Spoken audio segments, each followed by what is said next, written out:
I am going to begin this one on a grey October morning in 1823, at the top of a long ridge road in the far north of Ontario's lakelands, with a proud man on a road-weary horse looking down at the last thing on earth he expected to see. What he saw from that ridge was the thing that cracked him open. It is the hinge this whole story turns on, and I want you standing up there beside him, when the world he thought he had disposed of turns out to be a world he never imagined. His name was Lord Alistair Pemberton, Earl of Ravenscroft, and he had ridden 2 days north to look upon the wreck of his own judgment. He had not put it to himself in those words. Men of his particular kind rarely do. But that was the truth beneath the careful reasons he had given himself for making the journey, and underneath all of those reasons was a simpler, harder one. He had not slept in 3 weeks. 2 years before, Lord Ravenscroft had sent his wife away. Not to the next county, not to a comfortable retreat. He had sent her north to Ashenmere, the most forsaken of all his holdings, a tract of rock and thin soil and second-growth timber on the cold edge of the Canadian deliberately, because it was the furthest civilization and the deepest in discomfort that his considerable estates could offer, a place where the winters came early and stayed long, and the nearest town was a half-day's ride over a road that was barely a suggestion in the mud. He had sent her there to disappear, to be quiet, to cease in the most socially convenient way possible, to exist. He had not seen her in 2 years. He had not written. He had, as far as a man of his particular pride permits himself to mean anything, intended never to see her again at all. He had come north now because 2 things had reached him in the south, and between them they had made sleep impossible. And a man who cannot sleep must eventually move. But I am getting ahead of myself. I want you up on that ridge first. I want you to see what he saw. He remembered Ashenmere. He had visited it once, years ago, before he had any reason to care about it one way or another. And what he had seen then was exactly what the old land surveys described. A worked-out timber tract on the edge of nowhere, the original farmstead, half-collapsed, the outbuildings ing at their corners, the fields, such as they were, wedged between rock outcrops and stands of birch. Gone back to scrub and thistle. The tenant families on the property were a thin, quiet sort. The way people go thin and quiet when they have been left alone with hard land and no resources for long enough. The whole place had the grey, patient look of somewhere that had been waiting a very long time for something to change, and had more or less given up expecting it. That was the Ashenmere he had sent her to. That was the ruin he expected to see again, only worse. What lay below him in the October light was not that place at all. I want you to see it the way he saw it, because it deserves to be seen clearly, and because the seeing of it was the first real thing that had happened to Lord Ravenscroft in a very long time. The scrub fields were gone. In their place, running back from the cleared lakeshore in long, careful rows, were fields that had been worked with real knowledge. The rock cleared, the soil turned and amended, the birch stands thinned into proper woodlots with paths between them. There was a kitchen garden of a size that spoke not of survival but of genuine abundance. There was a proper barn, newly built, with a sound roof and a well-fitted door, and in the paddock beside it stood 3 horses of a quality that made the Earl sit up straight. There was a smokehouse. There was what appeared to be a small mill running off the creek. There were 3 tenant cottages that had been re-roofed and re-chinked and had kitchen gardens of their own beside them, tidy and productive, and the farmhouse at the centre of it, the one he remembered as listing gently toward the ground as though weary of standing, had been repaired, extended, made not elegant, because this was not a place for elegance but snug and capable and dignified. There was wood smoke from 2 chimneys. There was a child running between the barn and the house.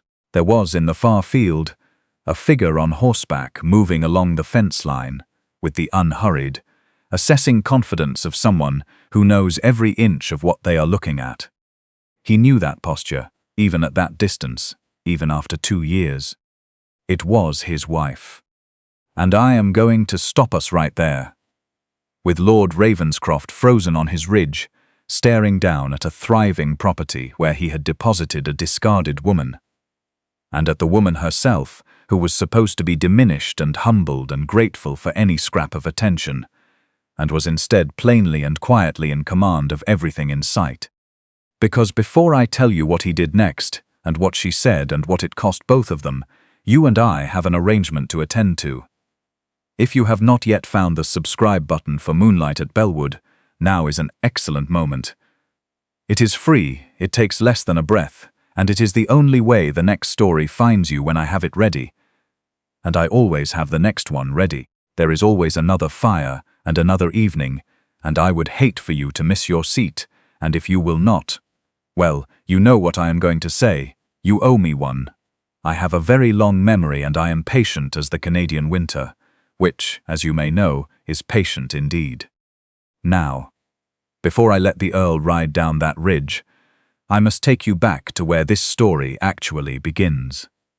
Which is not on a ridge road in October, but in a solicitor's office in Toronto in the spring of 1820, and a marriage made for the wrong reasons by two people who were never properly introduced to each other before they were bound. She was not born to be a countess. Her name was Constance Holbrook before it was anything grander.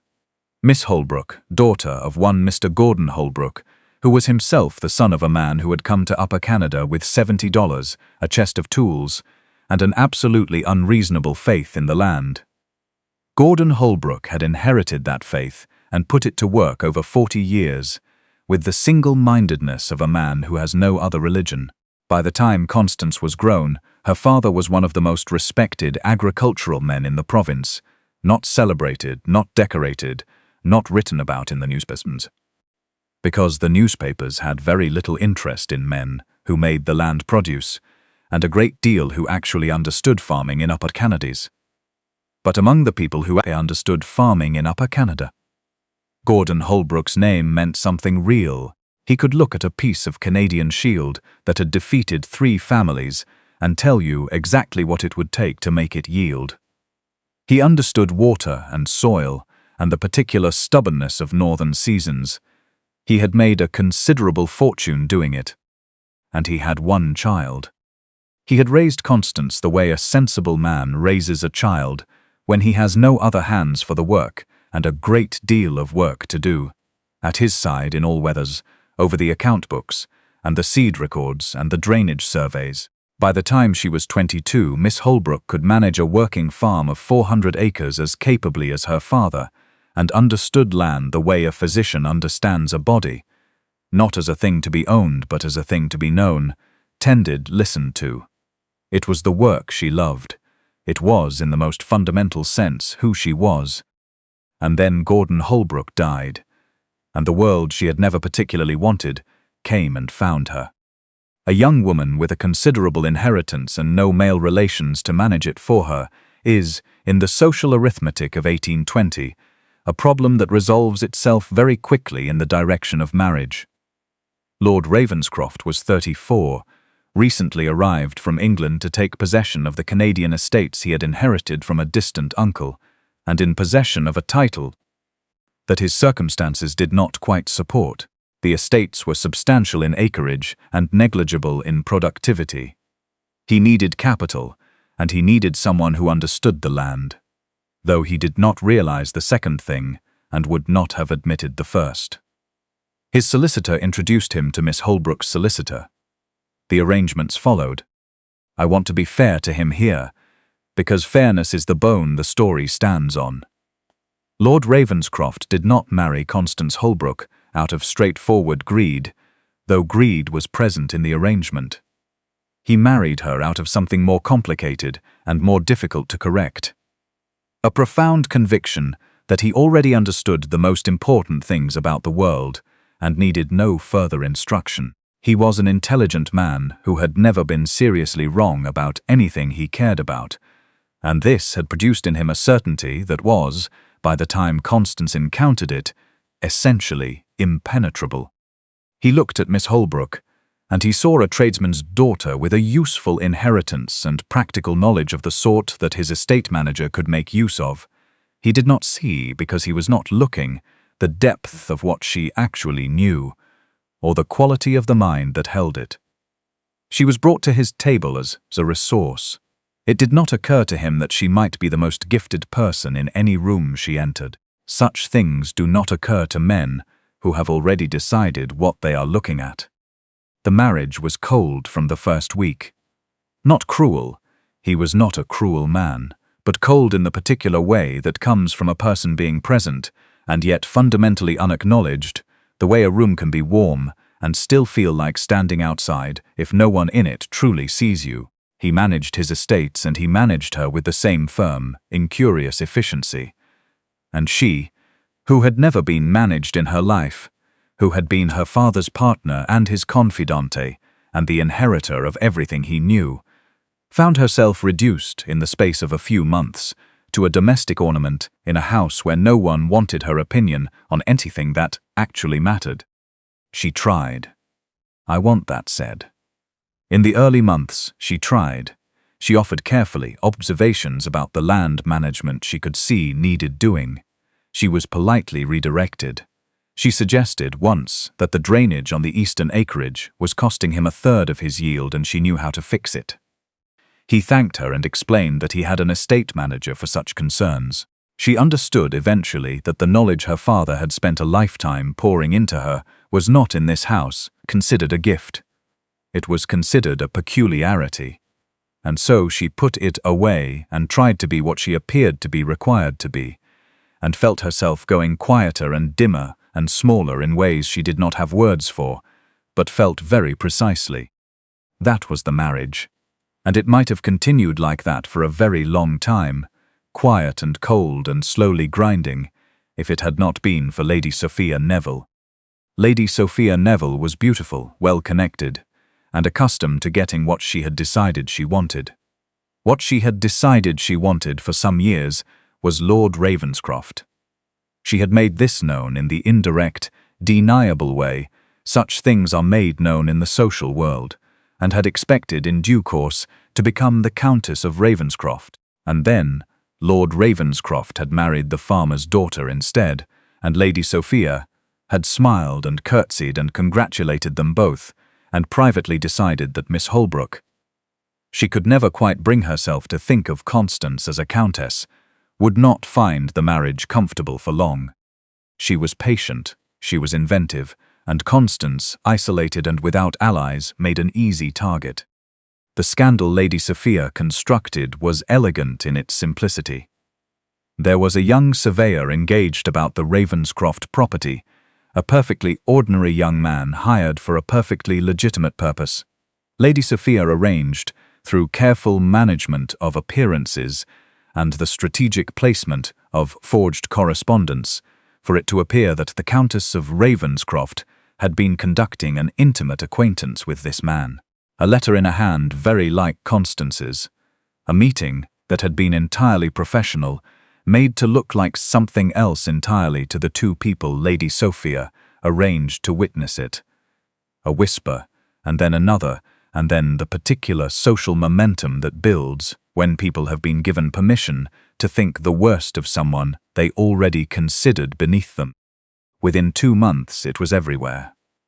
The farmer's daughter had proved at last that she was exactly what everyone had suspected. Constance went to her husband. Of course she did. He was the one person with the standing and the authority to silence it. She told him the truth, all of it, plainly, without decoration, because she had never learned to dress a thing up as something other than what it was. She looked at him across the library table, and she told him it was a lie, and she asked him to stand beside her. Lord Ravenscroft did not believe her. I am going to ask you to sit with that for a moment, because it is the wound at the center of this story, and it is worth feeling properly. He did not believe her. Not because the evidence against her was overwhelming. It was not, on examination, particularly compelling, but because believing her would have required him to look more carefully, to weigh things, to investigate, to put himself to some trouble on her behalf, and his instinct, the deep, unconsidered instinct of a man who had never truly valued his wife, was to find the convenient explanation and accept it. She had low origins. The world said she had behaved as people of low origins behave. It was easier, much easier, to agree with the world than to stand against it for a woman he had never really seen. He sent her north to Ashenmere. He did it quietly and without anger, which was almost worse than anger would have been. He spoke to her in the same measured, managerial tone he used to instruct the estate accounts, and he told her that she would go north to the property at Ashenmere, that she would remain there, that he would not be communicating with her, and that he trusted she understood the reasons. Constance Holbrook stood in the library of a house she had tried to make her home, and listened to the man who had never once troubled to know her dispose of her like a matter of household administration. And she said one thing before she walked out of that room. She said it quietly, and she said it once. And I want you to remember it, because it is the seed the whole second half of this story grows from. She said, "You have spent 2 years managing me. You have no idea what I am capable of when no one is managing me. You are about to find out, and I think, my lord, the knowledge will be instructive." And then she went north. Ashenmere in November was exactly what it had always been, cold and thin and quietly relentless in all the ways a piece of Canadian shield land can be relentless. The farmhouse let the wind in at every seam. The outbuildings were a generation past their usefulness. The tenant families on the property, the Duncans and the Cranes and old Mrs. Petrie, alone at the north edge, looked at the young woman who arrived in a hired coach with 2 trunks and no companions, with the quiet, careful expressions of people who have learned not to expect anything from the people who own the land they live on. And Constance, if I am honest, was very close to broken in those first few weeks. She sat in the draughty farmhouse and she grieved for her father, whom she missed every single day, for the reputation that had been taken from her by someone who hated her for no reason she had ever done anything to deserve, and for the particular grief of having offered yourself honestly to another person and been found not worth the trouble of the truth. That is a particular cold, that one, and it goes deep. But Constance Holbrook had been raised by a man who believed in his bones that the land always has an answer if you ask it the right question. And somewhere in the dark of that first winter, she stopped sitting indoors with her grief, and she went outside, and she walked the property, and she asked the question. What she saw, as her father's daughter, looking at Ashenmere with the eyes she had been given, and the knowledge she had been taught, was not a wasteland. It was a problem she knew how to solve. She saw where the water was sitting wrong, and what it would take to shift it. She saw what was underneath the scrub fields. Decent soil, it turned out, starved of attention and amendment. She saw the timber stands that could be managed into ongoing resource rather than one-time harvest. She saw the creek running past the property without being asked to do any useful work. She saw that the tenant families were not incapable or unwilling, they were simply under-supported, left alone too long with tools that were wearing out, and no indication that anyone who owned the land had any intention of improving it. She saw, standing in the snow in her father's old work coat, that her husband had meant to bury her, and in doing so, he had made the single error a man of his precise kind is most capable of making. He had underestimated what he was throwing away, and he had set her loose in exactly the conditions under which she did her best work. Land that needed knowing, people who needed a reliable hand, and no one looking over her shoulder with opinions about what a countess ought to be doing. She went to work. I wish I had the rest of the evening for this part alone, because it is the part I love best. But you have seen the end of it from the ridge, and you will know the broad shape without me laboring every season. So let me give you the outline at least. She spent the first spring draining. She walked every acre herself, took her own survey, laid out a drainage plan in the evenings by lamplight, using methods her father had developed over 40 years of Ontario farm work, and in the morning she brought the Duncans and the Cranes to look at it, and explained what she intended and why. She paid them from her own money her father's lawyers had, with the foresight of a man who had known what the world could do to a woman without resources, secured entirely in her name, untouchable by any husband. She paid fair wages and she worked alongside them. And I mean that literally. She was in the field in her work coat and her father's boots, doing the physical labor, with the same directness her father had always brought to it, not performing labor, not supervising from a comfortable distance, working. The Duncan family, who had lived on that land for 2 generations and had never once had a landowner who knew their names, were startled into wariness first, and then into something that grew gradually and solidly into trust. Old Crane, who was the sort of man who distrusts everyone by default and has usually been proven right in it, watched her for 3 months before he said a word to her. Wasn't a direct answer to a direct question. And then one April morning he came and stood beside her where she was looking at the drainage outlet and said quietly that her father's name was known to him, that he had heard Gordon Holbrook speak at an agricultural meeting in Barry 20 years before, and that if Constance was half the farmer her father had been, Ashenmere was going to be all right. She said she was trying to be. He said he could see that. That was the beginning of the real work. By the end of the first year the drainage was in, and the south fields were producing for the first time in a decade. By the second summer, the new barn was standing, the mill was running, the woodlots were under a proper management plan that would yield sustainable timber for 20 years. And the kitchen gardens were producing so generously that Constance had arranged a regular surplus sale with a trading post in the nearest town, which was putting actual money into the hands of the tenant families for the first time in their memory. The property was not just surviving. It was, by any honest measure, flourishing. Agricultural men had come twice from the south to look at what she had done with the drainage system alone. They wrote about it in the agricultural notices.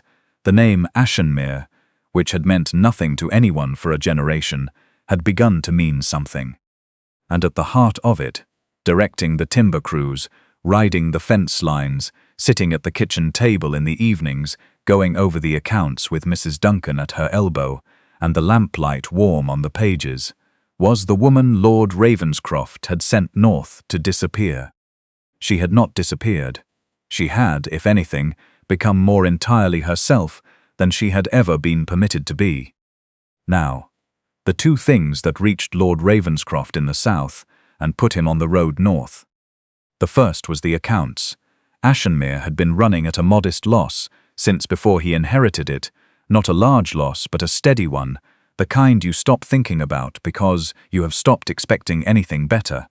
And then, in the second year of his wife's residence there, the accounts came in different. Not just different, extraordinary. The property had moved from loss into profit, and the profit was not modest. His man of business brought him the numbers, and then brought him the numbers again, because the first time seemed like an error, and the second time he brought a letter from the trading post factor in the North Country, describing the flourishing of a property that had been transformed root and branch by the methods and the management of the Countess of Ravenscroft, whose name, the factor added, was very well spoken of in the whole northern district. The Earl read that letter 3 times. The second thing came at nearly the same moment, and it was the one that made it impossible to stay. The truth of the scandal had come out. Such truths have a way of doing this eventually, finding a seam in the structure of a lie and working through it slowly until the whole thing gives. What gave it in this case was Lady Sophia Neville herself. She had, in the intervening 2 years, quarrelled badly with the woman she had bribed to produce the false correspondence, and that woman, feeling less loyalty to Lady Sophia than Lady Sophia had calculated, had gone to a solicitor. What the solicitor brought to Lord Ravenscroft was a full accounting, the forged letter, the bribed witnesses, the deliberately arranged scene, the whole architecture of a lie built by a woman who had wanted his name and had decided that the simplest path to getting it back was to destroy the woman who held it. Lord Ravenscroft sat alone in his library, with the proof of it spread on the table in front of him, and understood, slowly, in the way that a proud man understands things that indict him, what he had done. His wife had been innocent. His wife had stood in this room and told him the truth, and he had sent her north. He did not sleep that night, or the next. A man's pride, once it cracks, lets in a great deal of cold air, and the cold that came in upon Lord Ravenscroft was a shame that would not let him alone, because it would not let him look away from what he had actually done, not the scandal, not the disgrace, but the simpler, deeper failure that had made both possible. He had never once valued his wife enough to see her clearly, and when it had mattered most, he had proved it past all argument. He rode north. He told himself he was going to make it right. He would bring her the truth about Lady Sophia and offer what restitution a man in his position could offer. He had rehearsed speeches, sensible speeches that acknowledged wrongdoing and offered remedy. He was braced, and he had spent the entire 2-day ride bracing himself for the grief of a woman badly used. He was ready, or thought he was ready, to look upon a diminished person and acknowledge his part in diminishing her. He reached the top of the ridge and looked down, and there was nothing diminished anywhere below him. And I may let him ride down now, into the valley that his discarded wife had made, into the hardest mile of his considerable life. He came down through the woodlot, past the managed timber stands, past the fence lines that were level and well kept, past the field where a crew of men were laying in the last of the season's drainage work with the easy industry of people who know what they are doing and why. The men looked up at him as he passed, and their expressions were not hostile. But they were not welcoming either. They were the faces of people who had learned whose land this really was, and who were not prepared to extend any automatic courtesy to a man arriving from the south on a fine horse with no prior relationship to the place that had taken any interest in them. He came to the east paddock, where his wife was checking the horse's hooves with her sleeves rolled to the elbow in the October cold.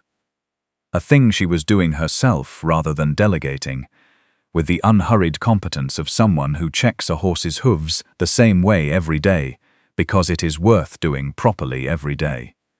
She heard him come through the gate. She looked up. She did not look like a woman who had been buried. He stopped his horse and looked at her, and found that the speeches had gone. All of them.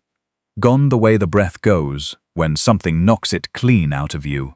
What remained was the simple, devastating fact of her.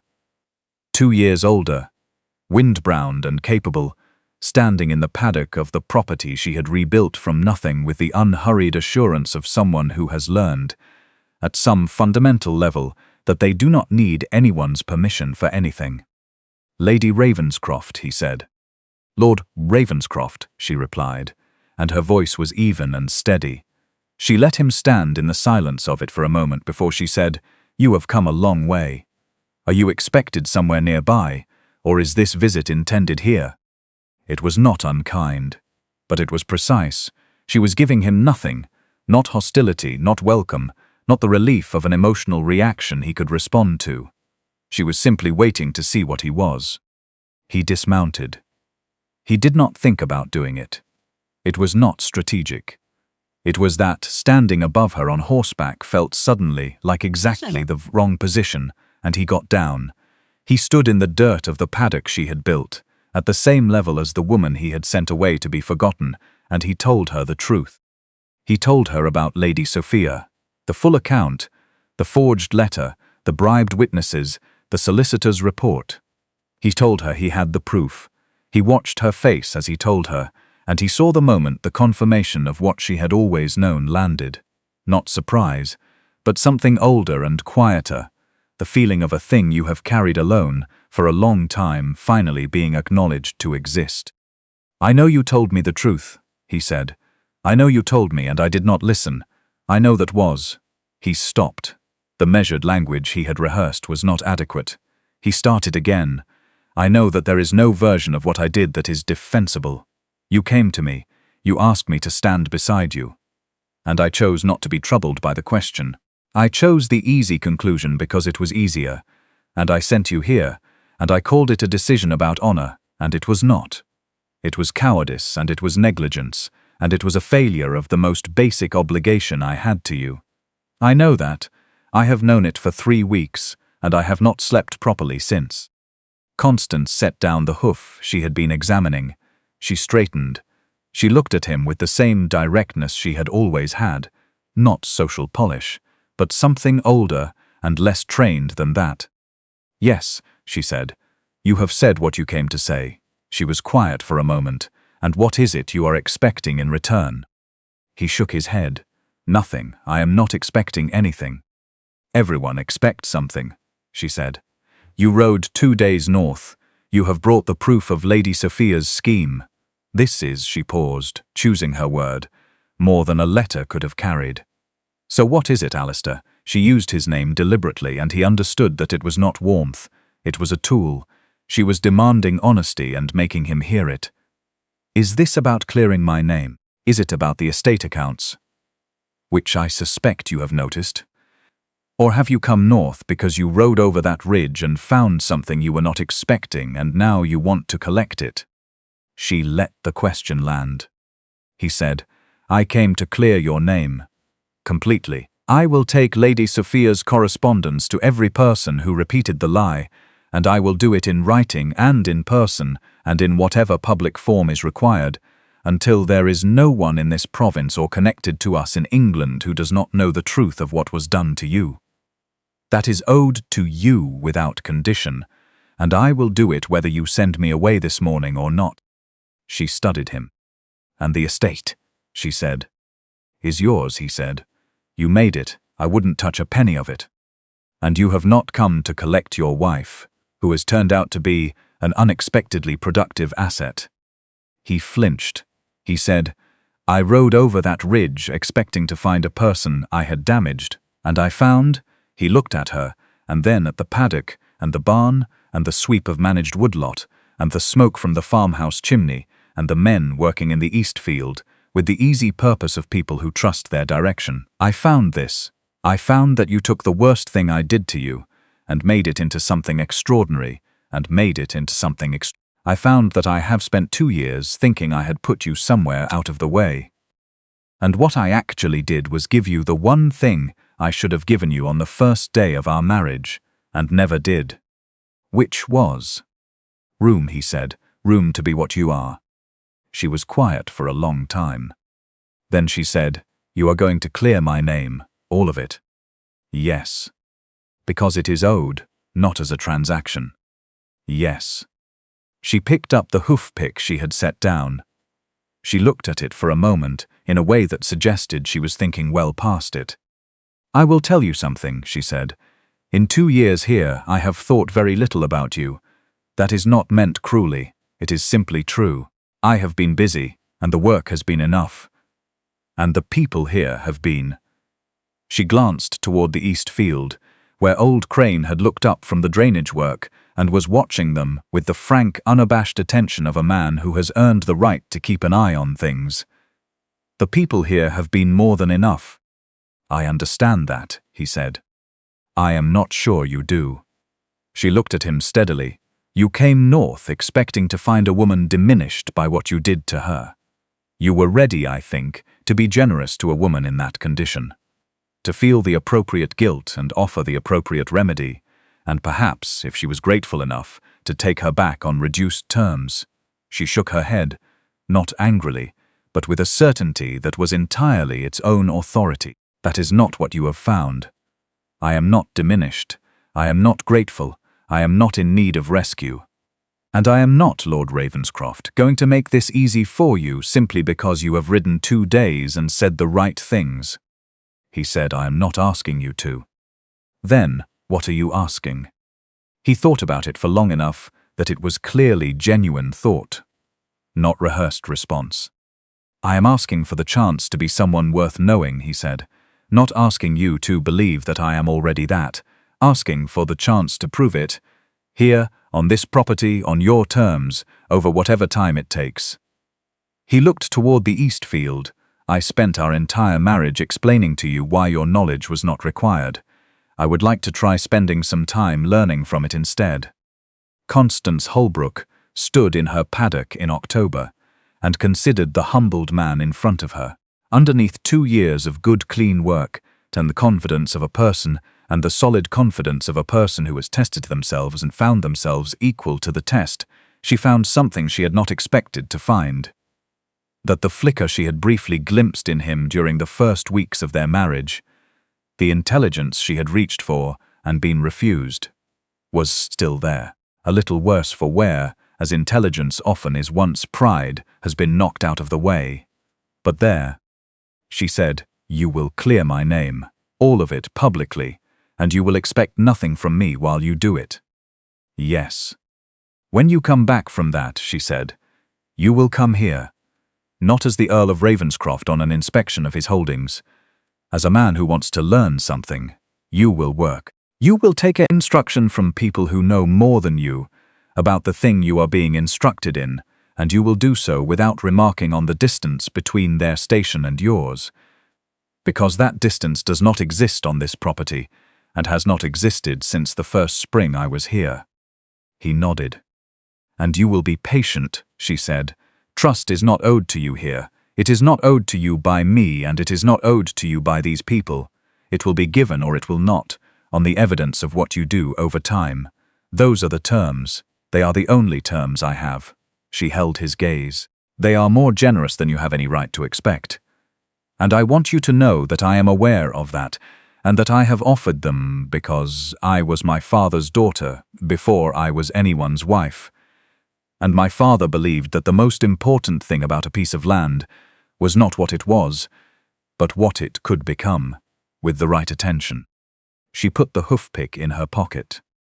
The Earl of Ravenscroft, who had come north to look at a ruin and found a woman who had turned Orion into a country, accepted the terms she offered him with the only honest thing he had left to give her, which was silence, and the particular quality of stillness that comes over a person when they have heard something true.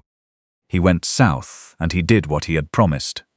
He brought Lady Sophia Neville's scheme before every person who needed to see it, in writing and in person, and in the most public form available to him, and he did it without softening it, or managing it, or protecting his own name in the process, which was the harder thing and the more important one.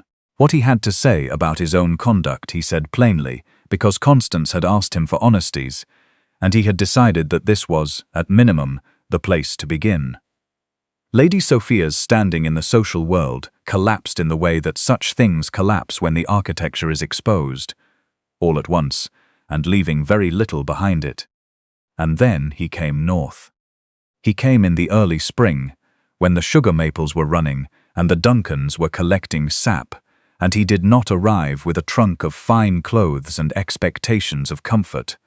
He arrived with work clothes and a willingness to be told what needed doing, and he let old Crane look at him for a long, considering week before Crane put a tool in his hand and showed him what to do with it. He made mistakes. He was shown without ceremony how not to make them again. He was corrected by the Duncans' eldest son, who was 16 years old, and had been helping his father on this land since he could carry a bucket, and he accepted the correction and said, "Thank you." Old Crane, watching from 20 yards away, permitted himself a small private adjustment of his assessment. Constance watched it happen. She watched from the same careful distance she had watched everything in those 2 years, noting, measuring, not concluding too quickly, because she had learned from a man who had spent his life reading land that the most important skill a person can have is patience with the evidence. What she saw, over that first spring and into the summer, was slow and unspectacular and entirely convincing. She saw a man who had spent his whole life certain that he was the most competent person in any room discovering, with consistent and undefended honesty, that he was not. She saw him listen. She saw him ask questions to which he genuinely did not know the answers, and receive those answers without either dismissing them or performing gratitude. She saw him on a June morning, standing knee-deep in a drainage ditch, with Crane, and working in companionable silence. And she thought of her father, and she felt something settle in her chest that had been tightly held for a very long time. She did not fall into his arms. That is not who she was, and it would have cheapened what she had built here, and she knew it. But one evening in August, when the accounts were spread on the kitchen table, and she was explaining to him what the amended drainage system had done to the yield in the south field, she noticed that he was listening with the quality of attention that is real attention. Not the performance of listening, not politeness, but genuine, focused interest in what she was saying. And she thought, there it is. There is the man I was looking for 2 years ago.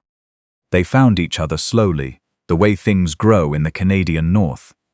Not quickly, not carelessly, but taking hold in a way that outlasts the seasons. They found each other through the work, which is the truest way people have of finding each other, and through the arguments which were considerable, because Constance had opinions, and Lord Ravenscroft had a lifetime of habits that did not give way easily, and the unmistakable air of a woman. They found each other through the long evenings by the fire, when the winter came back and the work was done for the day, and there was nothing left to do but be honest about things. They came, in the end, to love each other. Not the love that comes with a first spring and a good impression, but the harder, quieter kind that arrives after a person has seen you at your worst and decided to stay and find out what else you are. Lord Ravenscroft, who had managed a wife like a property for 2 years and learned nothing about her in all of it, came to know Constance Holbrook as well as one person can know another, and found in what he knew something he had not known he was looking for. And Constance, who had put that small, careful hope away in the early months of a cold marriage and expected never to take it out again, took it out, and found it had not died, only waited. They ran Ashenmere together in the end, the farmer's daughter and the once proud earl, side by side in all weathers. And they made it what it became. One of the most productive and spoken of agricultural properties in the northern part of the province, a place that people came to study and went away from changed, and where the tenants lived in conditions that were, by any measure, and the unmistakable air of a woman, better than most of what the province could offer, because Constance had understood from her first winter that the land and the people on it are the same problem and require the same attention. Lord Ravenscroft, who had spent his whole life convinced that the name he carried was the most important thing about him, lived to find that the most important thing about him was the woman he had nearly thrown away, and the particular, irreplaceable fortune of a man who makes a catastrophic mistake and is given, by someone more generous than he deserves, the chance to learn better. If you ask me what this story is about, I will tell you it is about the difference between ownership and knowledge. Lord Ravenscroft owned Ashenmere for years. He owned the deed and the title and the legal right to every acre of it, and he did not know the first thing about it. Constance came to that land with nothing but what her father had taught her, and she knew it within 3 seasons as well as she knew her own hand, and the land, as land always does for those who bother to learn its language, gave back what she put in, and more besides. You can own a thing and not know it. You can know a thing and never own it. But the knowing is the one that lasts. You have sat with me a good while tonight, through a cold marriage and a colder banishment, and the long, patient rising of a woman who carried everything she needed inside her and was only waiting for the room to use it. If it has given you anything, a steadiness, a warmth, a quiet reminder that what is true about you cannot be taken by anyone who only ever had the deed and never bothered with the knowing, then I would ask you, before you go, to subscribe to Moonlight at Bellwood. There is always another evening, and another fire, and another story worth the sitting through, and I would hate for you to miss a single one. It costs you nothing, and it means more than I can say from this side of the flame. And if you will not, well, you know my position by now. I am very patient. I never forget a debt, and the Canadian winter, as I mentioned, is patient too. Come back to me, my dears, and I will always have something for you at the fire.